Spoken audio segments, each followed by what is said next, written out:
Voilà, alors bienvenue à cette présentation, la suite du monde planétaire. Aujourd'hui, on va voir une planète qui a pour nom Uranus. Alors le nom d'Uranus fait référence à la divinité grecque du ciel, Uranos. Uranus, évidemment dans la mythologie romaine. Le père de Chronos, Saturne, et le grand-père de Zeus, Jupiter. Donc c'est la suite, et on verra après Neptune, bon, vous savez à quoi ça se réfère, à l'eau. Donc voilà pour le nom. Ensuite, eh bien, on va avoir les premières observations. La première observation connue pourrait être celle d'Hipparque, qui en 128 avant JC aurait pu l'enregistrer comme une étoile fixe dans son catalogue d'étoiles.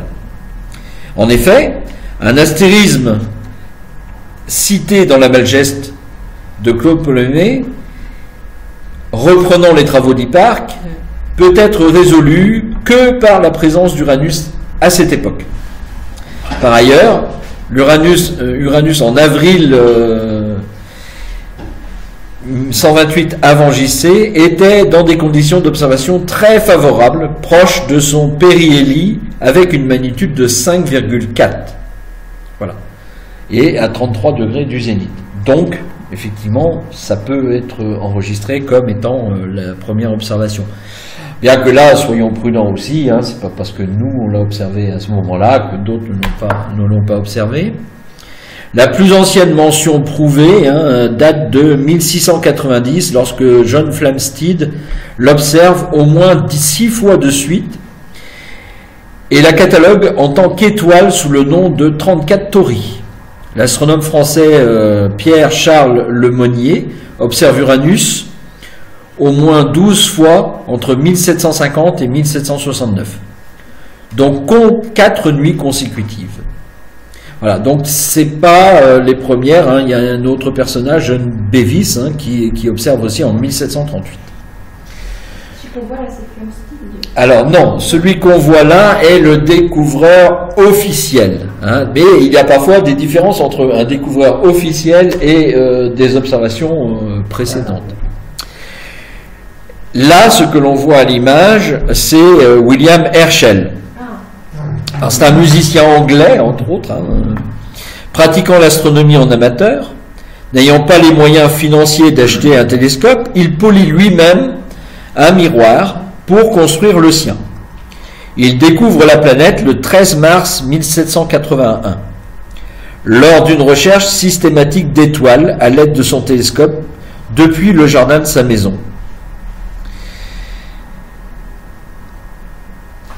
Plus précisément, Herschel avait entrepris un catalogue d'étoiles selon leur magnitude, à la frontière des constellations du Gémeaux et du Taureau. Herschel remarque au milieu des étoiles fixes une petite tache. Il change alors successivement d'oculaire, augmentant progressivement le grossissement. Cela fait augmenter la taille de la tache, mais les étoiles, elles, demeurent identiques. Il se dit que là, il y a quelque chose qui n'est pas normal, qui n'est pas une étoile. Et il va prendre ça, notamment, soit pour une nébuleuse, soit... Alors, pour une nébuleuse, pourquoi une nébuleuse? Parce qu'on pourrait le confondre notamment avec une nébuleuse planétaire. Souvent, une nébuleuse planétaire a fait une petite tache floue. Mais il pense aussi à une comète. Alors, il va avertir tout le monde. Il dit qu'il a peut-être trouvé une comète.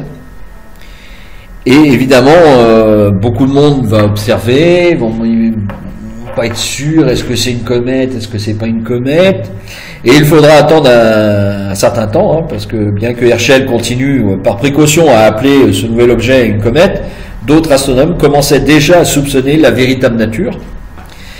L'astronome finno-suédois Anders Lexell, travaillant en Russie, est le premier à calculer l'orbite du nouvel objet en appliquant le modèle d'une planète. Son orbite presque circulaire, correspondant au modèle appliqué l'amène à conclure qu'il s'agit d'une planète plutôt que d'une comète. Et petit à petit, ça va rentrer un peu dans les habitudes, jusqu'à ce que l'astronome berlinois Johann Ehrlert Bode décrit la découverte de Herschel comme une étoile à mouvement qui peut être considérée désormais comme une planète. Donc voilà, on a la confirmation.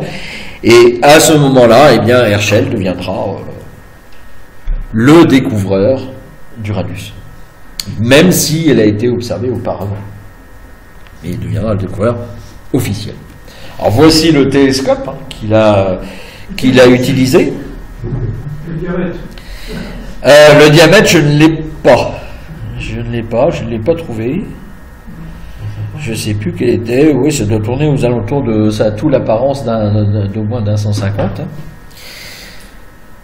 Et c'est un des premiers qui les fabriqué. Et on est sûr que c'est pas Caroline qui a découvert. Non, là c'est lui. C'est après. Après, Herschel ça fait partie des premiers instruments qu'il a fabriqués. Ensuite, il va en fabriquer des quantités. Mais on peut dire que c'est grâce à sa découverte. Parce que au moment où il va découvrir le roi, alors c'est le roi Georges, parce que là après les Georges, hein, il y en a un certain nombre.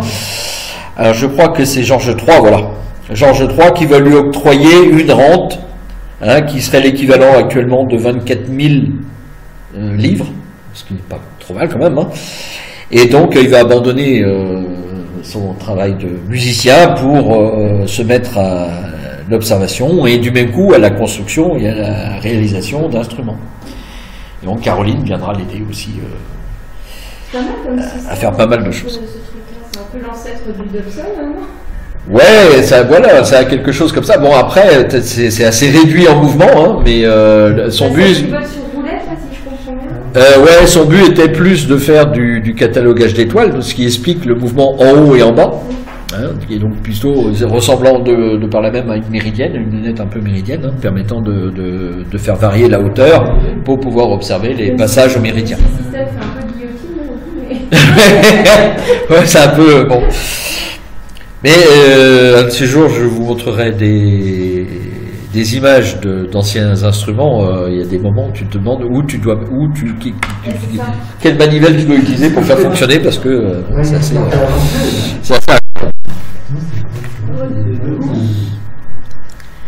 Alors là, parlons un peu plus maintenant d'Uranus. Alors Uranus, c'est la 7e planète, vous le voyez là, du système solaire.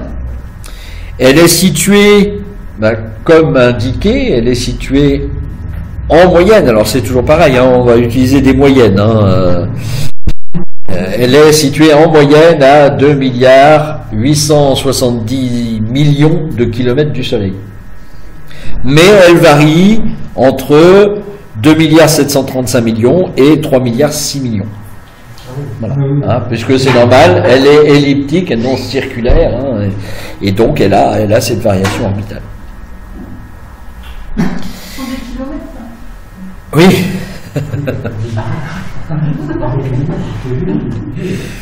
Sinon, je peux te le donner en unité astronomique, mais ça ne dira pas obligatoirement quelque chose. Elle a une révolution de 84 ans. De 84 ans, 84,05, hein, le 0,5. Voilà, donc elle met 84 ans pour faire tout le tour. Hein. Et vous remarquez qu'elle a un diamètre de 50 530 km. Là aussi, la moyenne entre l'équateur et le pôle, hein, c'est une moyenne. Alors, elle a une caractéristique, hein, elle est la première planète découverte de l'époque moderne, avec un télescope et non connue depuis l'Antiquité, hein, puisqu'elle elle était faiblement visible à l'œil nu, donc on pouvait facilement la confondre avec une étoile, et c'est bien pour ça que, comme elle avait un déplacement très lent, eh bien les gens refaisaient des noms, on comparait pas à l'époque obligatoirement les catalogues, c'est-à-dire qu'au bout de 20 ans, on se tapait pas à refaire un catalogue pour voir s'il y a quelque chose qui avait bougé, quoi. On faisait le catalogue, on l'a déterminé comme étoile, et puis hop, terminé. On n'avait pas cherché au-delà. Alors, la caractéristique principale de la planète, qui est unique dans le système solaire, c'est le fait qu'elle a la curieuse curiosité, son axe nord-sud est pratiquement à quelque chose près, on verra qu'il n'est pas tout à fait, mais on dit qu'il roule sur son orbite. Elle roule sur son orbite, c'est-à-dire que vous avez l'axe fait presque en face du Soleil, il est un peu au-dessous, il n'est pas tout à fait à 90 avec son orbite, et elle roule littéralement. Alors ce qui n'est pas tout à fait exact, parce qu'elle ne roule, on peut dire qu'elle roule sur son orbite que quand elle est en période de solstice, quand elle est en période d'équinoxe, elle va pas indiquer le sud à chaque fois, elle va pas tourner son axe vers le Soleil, rien que pour rouler. Donc, évidemment, quand elle est dans cette phase-là, elle tourne en avant et en arrière de son orbite, mais elle roule pas, elle roule que dans les périodes de solstice. Enfin, elle paraît rouler sur son orbite que pendant les périodes de solstice. Alors voilà la configuration. Donc vous voyez, vous avez le plan orbital, le 90 degrés par rapport au plan orbital, et bien elle incline de 97,6 degrés. Son axe est incliné de 97,6. Et elle a aussi la curieuse habitude de tourner en sens inverse. Sur elle-même, elle tourne sur elle-même en sens inverse. Le Soleil, c'est à l'inverse. Non, elle tourne autour du Soleil comme les autres. À l'inverse. Non, mais sur elle-même, au lieu de tourner comme ça, elle tourne dans le sens inverse. Sa rotation est inverse par rapport aux autres, mais sa révolution se fait comme les autres. On va la voir, on va le voir. C'est sa rotation, il ne faut pas confondre rotation et révolution. Oui, c'est la rotation. Voilà. Alors, les grandes dates importantes, vous avez 1781, la découverte d'Uranus par Herschel, 1851, les 4 lunes principales d'Uranus, donc on a Titania, Oberon, Ariel et Umbriel. En 1948, une autre lune, Miranda. Découverte en 1977 des anneaux d'Uranus, par l'observatoire aérien de Kuiper et par l'observatoire de Perth en Australie. En 1986, c'est la sonde Voyageur 2 qui est la seule sonde à être passée à côté d'Uranus et à avoir observé de près Uranus, qui découvre, elle, 10 nouvelles lunes et 2 anneaux supplémentaires. En 2005, découverte d'une nouvelle paire d'anneaux et 2 nouvelles lunes, Mab et Cupidon, grâce au télescope Hubble. Et après, de manière anecdotique, en 2007, Uranus atteint l'équinoxe, donc la planète est complètement illuminée par le Soleil. Et en 2011, la sonde New Horizon passe devant l'orbite d'Uranus, et c'est la seule sonde qui est voyagée plus loin que dans le système solaire, qui va aller plus loin que Voyageur 2, puisque je vous rappelle que Voyageur 2, lui, a fait Jupiter, Saturne, Uranus, Neptune. Mais New Horizon, lui, ira plus loin, puisqu'il ira Pluton, Charon, et en essayant d'imager les objets qui sont dits transneptuniens, c'est-à-dire au-delà de l'orbite de Neptune. Voilà un petit peu comment on peut la voir de la Terre. Voilà les images qu'on peut avoir. Vous voyez, vous avez Titania, Ariel, Miranda, Umbriel qui sont là. Et l'anneau, quand on cache un petit peu, on arrive à distinguer l'anneau de la Terre. Alors voilà l'image classique qu'on a d'Uranus. Une boule bleue, blanc-bleu. Parce que bleu, bon. Alors évidemment, cette image n'est pas tout à fait exacte. On va le voir. C'est une représentation, mais ça n'est pas quelque chose qui est, disons, qui est une réalité. Hein. Et ça, on doit sa couleur notamment au méthane. Alors voilà une représentation pour une idée de la taille entre la Terre et Uranus. On est loin maintenant des proportions entre Jupiter, Saturne. Bon, c'est plus raisonnable quand même. Pour la différence.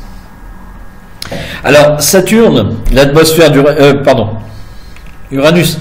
L'atmosphère d'Uranus est composée principalement d'hydrogène, d'hélium, avec des traces d'hydrocarbures. Cependant, comme Neptune, elle contient une proportion plus élevée de glace au sens physique, c'est-à-dire de substances volatiles telles que l'eau, l'ammoniac et le méthane. Tandis que l'intérieur de la planète est principalement composé de glace et de roches. D'où son nom de géante de glace. Par ailleurs, le méthane est le principal responsable de la teinte qu'on a là. Et les températures sont les plus froides, puisqu'on atteint moins 224 degrés. Et sa surface, c'est vraiment très froid. Ça monte très froid.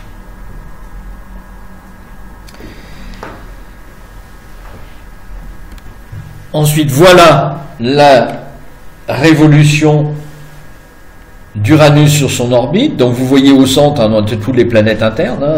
Celle qui tourne assez vite après le centre, eh bien c'est Jupiter. Après c'est Saturne. Et celle qui trace son orbite en rouge, c'est Uranus. Et vous voyez plus loin la petite boule bleue qui se balade de temps en temps. Et bien là, c'est Neptune. Ça vous donne une idée de la vitesse différentielle qu'il peut y avoir entre les planètes au fur et à mesure de leur éloignement par rapport au Soleil. En 84 ans, ça fait la vie. Oui, c'est voilà. ce que je disais tout à l'heure, exactement. Donc, t'as qu'une seule fois l'occasion de la voir au solstice d'été, par exemple. Voilà. Et encore faudrait-il la regarder tout le temps. Quand tu l'as rappelé, c'est tout. Ah oui. Alors voilà une autre démonstration. Donc là, vous voyez justement, j'espère que tu vas passer en boucle, voilà. Donc là, vous avez les anneaux et vous avez les différentes positions. C'est-à-dire vous avez un solstice, équinoxe là, et solstice à nouveau après. Bon, on n'a pas la rotation complète, mais voilà l'image qu'on peut avoir. Et la rotation, regardez la rotation est inverse. Elle tourne dans l'inverse. C'est une particularité, la seule planète à nous faire ce genre de choses, mais enfin, à moins qu'on soit surpris d'ici. Donc la boule qui tourne ou les anneaux suivent, mais là on ne met pas dans l'animation, mais les anneaux suivent dans le même sens. Ah, là par contre j'ai pas de renseignements à ce sujet, j'ai pas trouvé de renseignements pour savoir si on avait une corrélation entre les deux. Alors on va voir plus loin du détail concernant les anneaux. Peut-être qu'on a une indication. Alors voilà à peu près la composition. Vous voyez, on a les hautes atmosphères, donc surtout avec du méthane. Et vous avez après l'atmosphère plus basse qui est composée essentiellement d'hélium et d'hydrogène, avec du méthane également. Puis la glace, ammoniac, eau, méthane. Bon, certains y rajoutent de la roche. Après, il y a on n'est pas sûr de ce qui est vraiment à cet endroit. On sait qu'il y a probablement de l'eau, parce que c'est la deuxième planète quand même qui est plus légère. C'est-à-dire que Saturne est encore plus et flotte sur l'eau. Eh ben, Uranus n'est pas très loin derrière, quoi. Disons qu'elle serait à semi-immergée. Donc elle est assez légère. Donc elle est gazeuse et dure. Oui, gazeuse et dure, oui. Gazeuse en surface et dure à l'intérieur. Elle est dure à l'intérieur parce qu'elle a bien un noyau de fer, de silicate et de nickel. Et ça va expliquer une chose qu'on verra après, qui est son magnétisme. Alors voilà une idée du magnétisme, justement. Donc vous voyez, vous avez l'axe nord-sud, le pôle nord en rotation, Hein, le soleil qui est indiqué, vous voyez, toujours cette... Et vous remarquez une chose assez extraordinaire, c'est que là où c'est marqué pôle sud, pôle nord, c'est l'axe nord-sud. Mais, ce qui est marqué en grand nord, est, enfin S et N, c'est le magnétique, le pôle nord magnétique. Regardez la différence. Il n'y a pas de corrélation entre le pôle nord magnétique et le pôle nord réel. Alors, on ne devrait pas être surpris parce qu'on sait que sur Terre, c'est déjà arrivé. Il y a une période de saut d'inversement de pôle. Et donc, à un moment donné, pendant des périodes, on va avoir le pôle à l'équateur. Le pôle magnétique à l'équateur. Donc, ce n'est pas une surprise. Après, souvent, ces périodes sont assez longues et je suis pas sûr qu'on y voit, nous, le changement pour l'instant. Mais voilà, elle a une inclinaison de 59 degrés par rapport à son pôle. Et voici la rotation du champ magnétique. Donc vous avez en jaune, vous avez l'axe nord-sud de la planète, et en bleu, qui vous voyez tourner, c'est l'axe magnétique. Et de temps en temps, vous voyez passer Miranda qui se balade entre les deux. Et le champ magnétique, par exemple, eh bien, il est supérieur en puissance à Saturne. Oui. Donc pourquoi? Parce qu'elle a un noyau de fer et de nickel en son centre. Son champ va être plus important dans ce sens-là que celui de Saturne, plus puissant. Alors pas obligatoirement plus grand en volume, mais plus puissant en champ magnétique.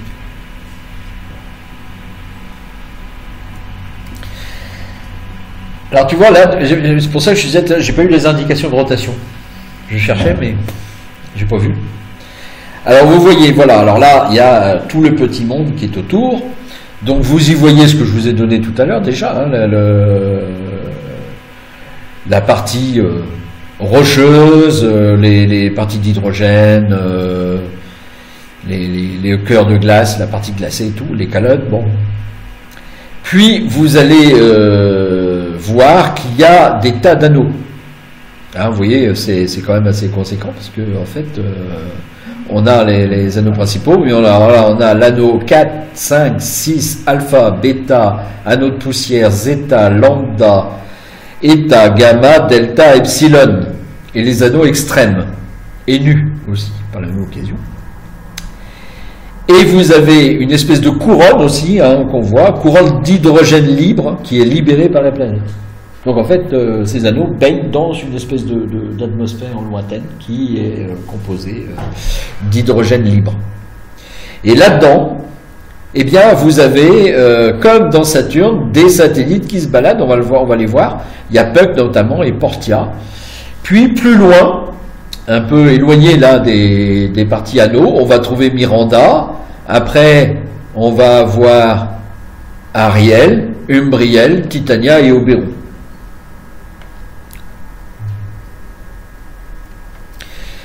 Alors voilà, hein, peut-être pour répondre à ce que tu nous demandais.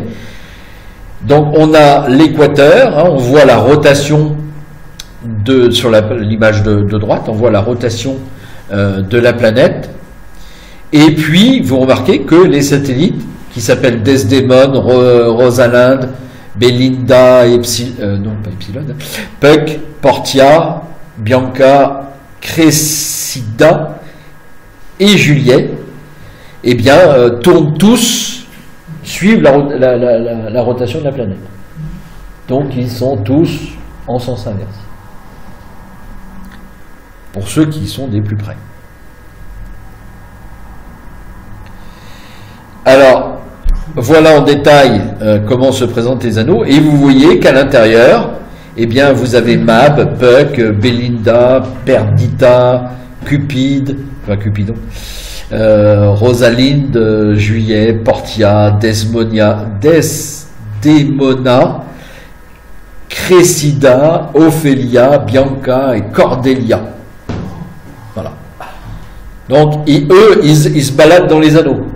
Un peu d'ailleurs comme on trouve un peu sur Saturne avec les satellites gardiens. Probablement que ce sont eux aussi qui provoquent en fait les séparations. Hein, et si on avait pu avoir une sonde aussi performante que celle qui est partie sur Saturne, eh bien on aurait pu avoir des détails remarquables aussi de ces anneaux. Mais une petite question. Si Oui. on prend par exemple le Mercure, Oui. Vénus, la Terre, Mars, n'ont pas d'anneaux. À partir de Jupiter, ils ont tous des anneaux jusqu'au bout. Tout à fait. C'est étonnant, hein? Alors tout à fait, pas jusqu'au bout. Enfin, si on considère Voilà. le monde planétaire, Oui. excluant du même coup Pluton et Charon. Pluton, oui. Pluton-Charon, il n'y a pas d'anneau. Petite. Voilà, plus petite. Mais c'est pas le problème principal. C'est que en fait, si on prend l'histoire du système solaire, on s'est aperçu dernièrement que les systèmes solaires sont d'abord très divers, et ensuite celui qu'on connaît tel qu'il est maintenant n'était pas celui qu'il était avant. C'est-à-dire que Jupiter est né assez loin, d'où sa grande quantité de gaz, puis elle est descendue, donc a commencé à perturber toutes les formations, les débuts de formation qui pouvaient se faire. Puis Saturne est né, d'accord, et en naissant non loin de Jupiter, elle a réentraîné Jupiter vers l'extérieur, et à ce moment-là, effectivement, on trouve la matière. Et comme elle a perturbé les anneaux qu'il y avait de débris divers, hein, comme soit la ceinture d'astéroïdes ou autre, eh bien, les planètes, quand elles se sont formées, tu sais, au moment où Jupiter a commencé était présent plus près, la Terre, les débuts de la Terre, de Vénus, de Mars étaient déjà présentes. Mais quand elle s'est éloignée de nouveau, elle a ramené tous les chutes. C'est pour ça qu'il y a eu d'énormes quantités d'astéroïdes, de comètes qui sont tombées sur les planètes. Hein, parce qu'elle a perturbé tout ce qui s'était formé pendant ce temps-là à l'extérieur, et l'a ramené vers l'intérieur. Et c'est pour ça aussi que l'on va retrouver sur Jupiter ou Saturne, pour Jupiter et Saturne, énormément d'astéroïdes comme étant des satellites. Et en plus, il en a profité pour vider tous les champs d'astéroïdes qui pouvaient se trouver dans les parages. Donc effectivement, ces planètes qui sont assez lointaines se sont retrouvées avec des anneaux. Après, le plus spectaculaire, c'est quand même Saturne. Jupiter en a un. Bon, mais faut vraiment aller chercher. Hein, tu le vois pas comme ça. Et quant à Neptune, Braic a découvert qu'il y avait des anneaux, mais qu'il y avait des anneaux scindés. C'est pas un anneau unique. C'est pas un anneau complètement formé. C'est des parties d'anneaux. Donc il n'a pas un anneau complet. Quoi. On devrait les voir plus que sur Jupiter, alors parce qu'ils sont vachement formés quand même sur Uranus. Alors Uranus est loin. Oui, Et la quantité de lumière qui nous arrive, tu vois, qui est reflétée par le soleil est plutôt faible, quoi. Hein. Donc c'est assez difficile de les voir. Mais la première image que je vous ai montrée tout à l'heure d'Uranus vu de la Terre par Hubble, on voit l'anneau. Hein. Et d'ailleurs, les découvertes ont été faites par des observatoires sur Terre. Alors ensuite, eh bien, là on distingue les anneaux, hein, l'anneau principal, mais on voit également que sur la surface d'Uranus, on a encore des aurores polaires. Il existe encore des aurores polaires. Hein. Donc, vous voyez, l'activité du Soleil, même si c'est à cette distance-là, est suffisamment importante pour créer des aurores polaires. Mais vu le champ magnétique qu'a Uranus, il n'est pas étonnant que les aurores polaires aient lieu. C'est pas. Alors voilà, un peu mieux détaillé, hein. On voit un peu mieux les anneaux. Alors là, on commence à travailler un petit peu les images pour faire apparaître que la surface que l'on croit entièrement bleue et calme, elle n'est pas bleue et calme.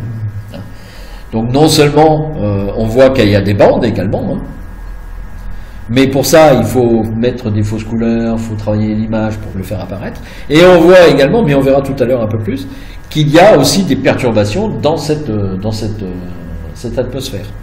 Les tempêtes, les images qu'on voit, là. Il va y avoir, oui, mais tu vas en voir, voilà, tu vas voir celle-là, tu vois. Donc ça, c'est une observation qui a été faite aussi par l'ESA, hein, et la NASA. Donc je pense que c'est un peu, aussi c'est le télescope Hubble. Et on a le dark spot, donc c'est bien une tempête sur une planète qui paraissait comme ça de prime abord comme étant particulièrement calme et sans intérêt. Un peu comme Jupiter, mais en vrai. Voilà, tout petit quoi. C'est pas la grande tache rouge, c'est la grande tache bleue. La grande tache bleue. L'image d'avant, c'était une photo. Enfin, c'est 8000 km quand même. Ouais. L'image d'avant, c'était une photo ou une article? Oui, non, c'est une photo aussi, mais faite de la Terre.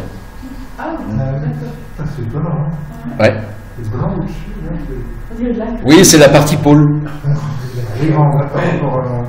Voilà, et on la retrouve là d'ailleurs, hein, vous voyez. En travaillant l'image, on voit apparaître des différences par rapport à la belle planète bleue qu'on avait au départ. Ben non, elle n'est pas On va unique. faire de la planète. Alors voilà, vous voyez, en fausse couleur, on fait apparaître le pôle, par exemple, hein, les spécificités du pôle. Et là, on retrouve aussi un pôle, un peu comme sur Jupiter et Saturne, qui a une tendance, non pas hexagonale, mais circulaire. Et on a toujours cette forme-là particulière qui est due, hein, on avait vu que sur Saturne, c'était dû à deux énormes tores magnétiques. Et bien là, comme le champ magnétique est fort, on retrouve cette même formation.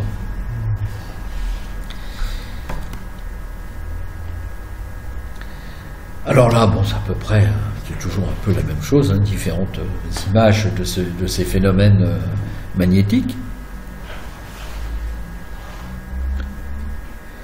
Et là, on va rentrer, vous voyez que c'est assez, entre guillemets, assez court, on va rentrer dans la diversité des satellites d'Uranus. Alors, les satellites qu'on a cités tout à l'heure qui sont dans les anneaux sont tous des satellites qui sont des astéroïdes, hein, différentes formes, mais c'est tous des astéroïdes. Et là, on va rentrer dans la famille de satellites mieux formés.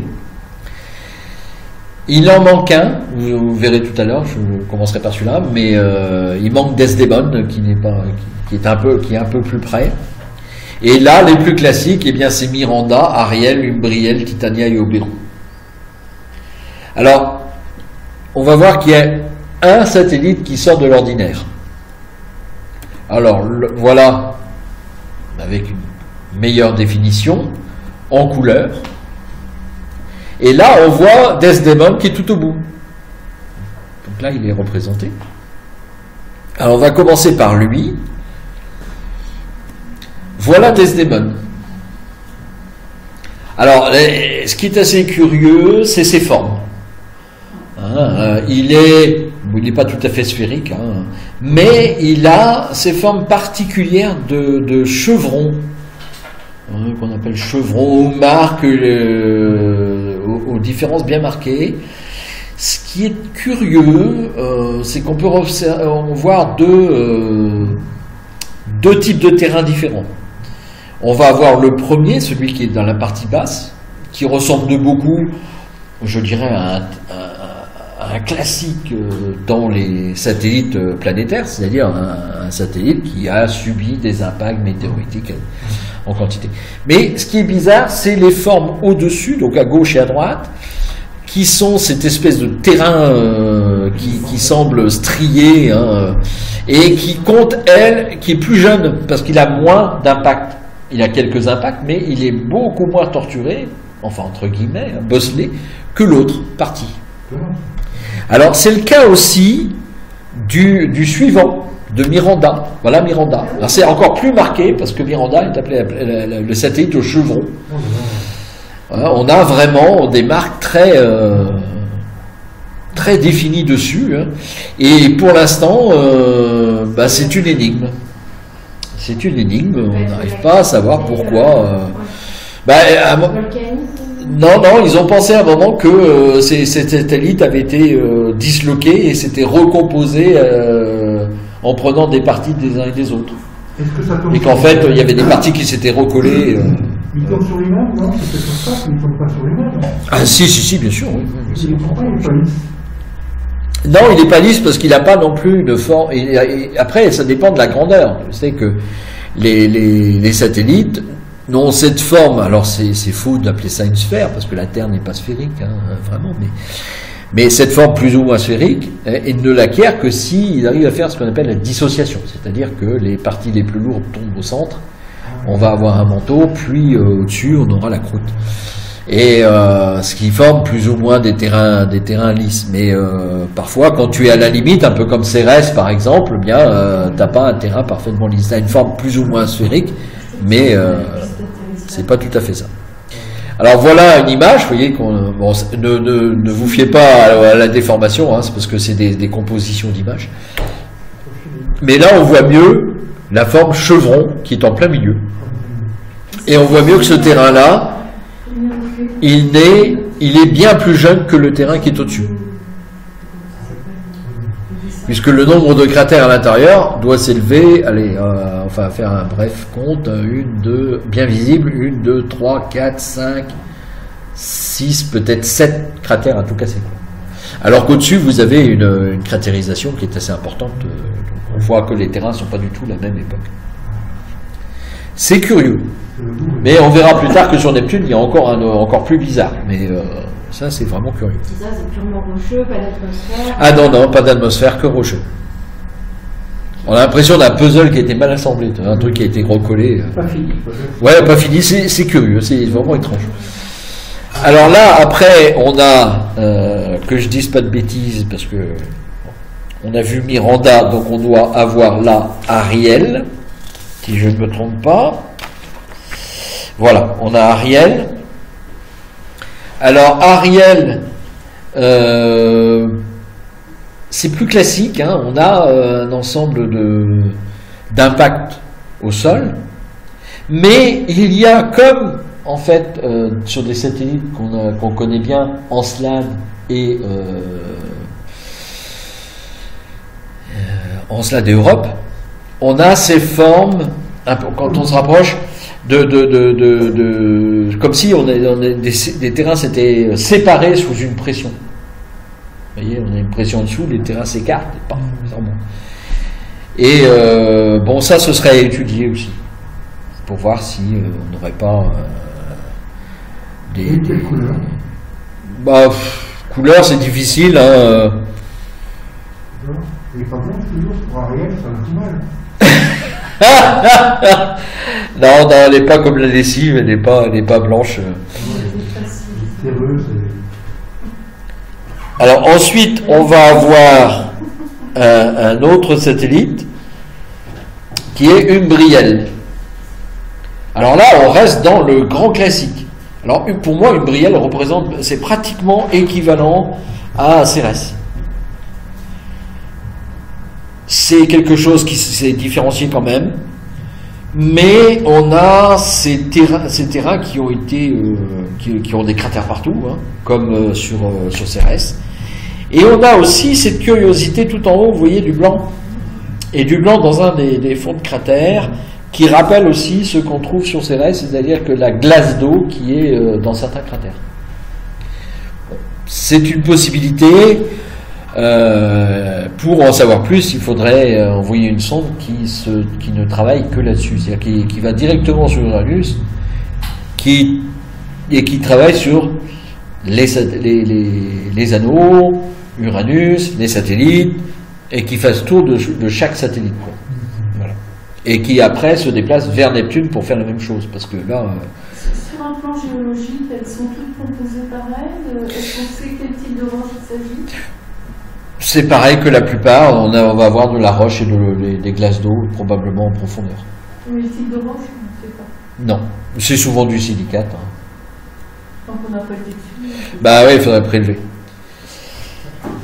Et là, on a Titania. Alors on monte un peu en taille. Hein. On a Titania, et Titania, eh bien, la représentation est pareille. Alors là aussi, ça rappelle un peu toujours la même chose des satellites jupitériens, parce que vous avez ces impacts et un aspect lisse à sa surface, hein, qui ferait penser là aussi à avoir une grande quantité de glace d'eau à la surface. Ce qui ne serait pas une surprise vu la distance qu'elle se trouve du Soleil. J'ai l'impression qu'elle est éclairée de l'intérieur. Oui, à cause des taches blanches. Hein. Comme si de l'eau avait été remontée à sa surface et avait gelé suite à des impacts. J'ai l'impression que la face qu'on ne voit pas est peut-être plus accidentée parce que... Un petit peu plus, oui. Oui. Il y a des fractures aussi qui sont présentes. Malheureusement, Voyageur n'a pas fait... Elle a fait des images comme ça, mais elle n'a pas fait le tour, quoi. On n'a pas tous les aspects. Et là, on a Oberon, c'est le dernier des satellites d'Uranus. Et Oberon, c'est un peu plus grand que Titania. Et là aussi, on a un aspect un peu plus différent, parce que Titania, on a cette impression quand même de surface assez lisse, même s'il y a des accidents de terrain et surface assez lisse. Là, on a quand même des cratères qui sont bien définis, on n'a pas de blanc dans les cratères, donc à voir, il faudrait voir la composition exacte de la surface, quoi. Mais ça reste assez classique en ce qui concerne les satellites qui soient autour de Jupiter, de Saturne ou d'Uranus. On a souvent à peu près la même chose.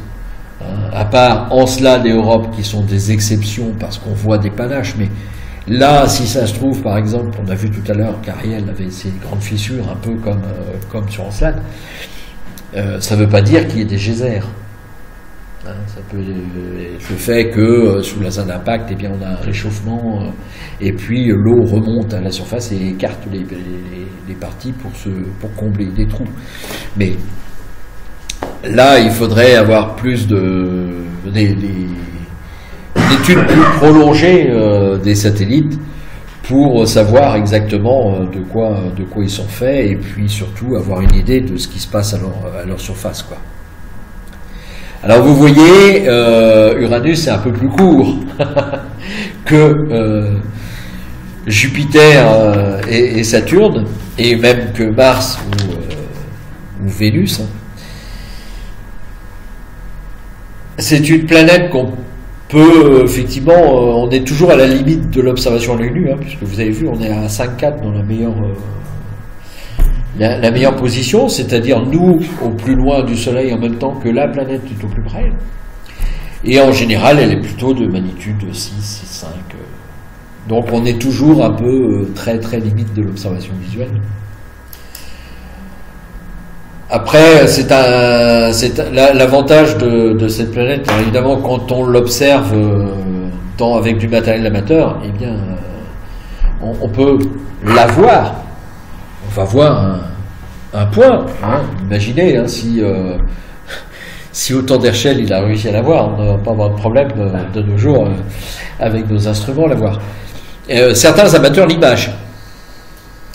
font de l'image. Oui, il y a des photos, des images qui sont sorties qu'aussi bien d'Uranus que de Neptune. Des satellites aussi. C'est-à-dire qu'on peut. Après, c'est tout petit point, mais ça peut être aussi observé ou photographié. Évidemment, on n'a pas la résolution nécessaire pour faire quelque chose pour en tirer quelque chose. Mais c'est accessible. Alors l'avantage, c'est qu'une fois que vous avez trouvé où elle se trouve, vous êtes tranquille, vous allez le retrouver le lendemain, puis les mois suivants, ça c'est pas un souci, elle bougera pas beaucoup. Donc l'avantage, c'est que vous n'avez pas trop de difficultés pour pouvoir l'observer.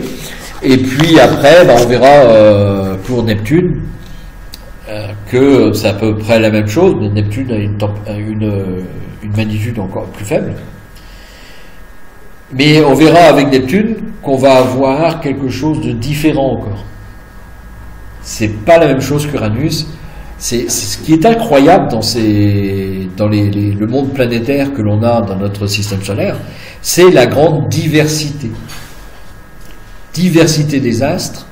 Autant Mercure est vraiment une planète des cratères partout et subissant la chaleur du Soleil. Vénus avec cette espèce de couche nuageuse faite d'acide, qui est vraiment pas agréable du tout. La Terre qui semble être un peu une exception. Un jardin. Mars qui, si elle avait été plus grosse, peut-être que si Jupiter n'avait pas chassé tous les satellites, elle aurait pu être plus grosse et elle aurait pu abriter de l'eau, l'état liquide, puisque ça a été le cas, mais elle aurait pu l'abriter plus longtemps, et donc elle se serait retrouvée dans des conditions identiques à celles de la Terre, même en étant un peu plus froide. Et on a deux géantes, Jupiter, qui nous apparaît comme un monstre, même si on a vu que dans les autres systèmes planétaires qui existent dans notre galaxie, il y a des Jupiters bien plus gros que notre planète, notre grosse planète. Et puis on voit Saturne avec ses anneaux magnifiques, vraiment grandioses. Et là, Uranus, une boule qui tourne à l'envers de tout, qui ne marche pas comme les autres. Mais j'arrive à comprendre pourquoi cette différence de rotation. Alors la question a été posée suite à un impact, c'est toujours souvent le cas d'ailleurs, hein, suite à un impact assez conséquent, l'axe bascule. Possibilité, on n'est pas une certitude, c'est une possibilité. Et ensuite on va voir qu'on a Neptune, et vous allez voir qu'avec Neptune on a encore quelque chose de totalement différent par rapport au reste. Puis les mini-planètes, on va dire ça comme ça, hein, les planètes naines avec Pluton, Charon, puis après on va voir qu'il existe d'autres, Makemake et autres planètes petites. Et Cérès faisant partie un peu de ce lot. Eh bien, toute cette diversité est totalement incroyable. Tout ce qu'on trouve, c'est hallucinant. Il n'y a rien qui soit semblable. Alors si, il y a des grandes caractéristiques, hein, comme je parlais tout à l'heure, des impacts réguliers à la surface des satellites et à la surface des planètes. On le voit. On voit qu'il y a eu une grande activité d'astéroïdes qui ont provoqué des impacts un peu partout. On peut le voir sur tous les satellites des planètes. On verra aussi, c'est le cas aussi autour de Neptune. On a ça aussi du côté de Pluton. Donc ça, c'est une caractéristique. On a aussi des caractéristiques rocheuses. On a des planètes type rocheuses. Mais on voit aussi que l'eau, sous toutes ses formes, est partout. Hein? On en a dans la haute atmosphère de Vénus. Bon, d'accord, là il fait très chaud, c'est pas facile. Sur Terre, il y en a eu sur Mars, il y en a sur les satellites de Jupiter, il y a sur les satellites de Saturne sous forme de glace ou de jet de vapeur. Et là, on en trouve également à la surface des satellites d'Uranus. On va retrouver de l'eau aussi aux alentours de Neptune, puis Pluton, qui est aussi, elle, une véritable planète de glaciers avec de l'eau également. Donc on a cette eau qui se répercute. Ça, c'est deux caractéristiques, les chutes d'astéroïdes et l'eau en permanence un peu partout. Par contre, les formes, la diversité des apparences est considérable quand même par rapport à imaginer si on prenait le cas de toutes les planètes. Notre galaxie en contenant énormément, eh bien on peut s'imaginer qu'il y a une diversité colossale de types de planètes différents. Mais un jour on parlera des exoplanètes et de quelques cas assez intéressants. Si vous avez des questions... Est-ce qu'il y a des projets de sondes Pour l'instant, non. Non. Pourquoi? Parce que on s'est intéressé à essayer de trouver au-delà, donc avec New Horizon, à essayer de voir si on peut non seulement avoir Pluton-Charon, c'était intéressant, mais essayer d'imager ou d'avoir des données sur les planètes naines qui sont au-delà de Pluton-Charon. Donc c'est pour ça qu'on l'a mis à aller si loin. Après, les sondes vont surtout s'intéresser de près à des découvertes assez récentes finalement, puisque les prochaines sondes seront destinées à 3 objets qui sont particulièrement intéressants, parce qu'il ne faut pas oublier qu'évidemment, on ne fait pas des sondes pour rien, donc on ne peut pas dépenser de l'argent comme ça pour n'importe quoi, mais on va s'intéresser à Titan, encore une fois, là de manière beaucoup plus pointue, puis inévitablement, alors soit une, soit 2 sondes, on ira certainement s'intéresser de près à Europe et ses geysers, et Encelade et ses geysers. Ça, c'est quelque chose qui qui est intéressant, puisque là, on a, comme on a découvert qu'on avait des systèmes complexes qui étaient à l'intérieur, qu'on avait de l'eau, du sel, de la chaleur, de l'énergie, ça interroge sur le fait que on puisse avoir quelque chose de nouveau. Donc pour l'instant, c'est consacré à ça. Je pense qu'on ira vers ça. Mais à un moment ou à un autre, évidemment, on se dira, ouais, mais bon, Voyageur 2, ça fait longtemps quand même. Il faudrait peut-être faire quelque chose et aller voir de plus près certains de ces satellites. Si tu peux allumer, José, parce qu'il commence à faire noir quand même, puis j'ai plus rien à projeter là. Donc s'il n'y a pas d'autres questions, non. Bon, on va arrêter là. Alors, comme je le dis à chaque fois, hein, pour ceux qui vont visualiser cette vidéo sur YouTube, n'hésitez pas à nous dire ce que vous en pensez. Et comme le font mes camarades ici présents, n'hésitez pas à mettre un petit pouce levé. Ça fait toujours plaisir. Si ça vous a plu, ça serait sympa de nous l'indiquer. Et bien voilà qui met fin à cette présentation d'Uranus. Merci.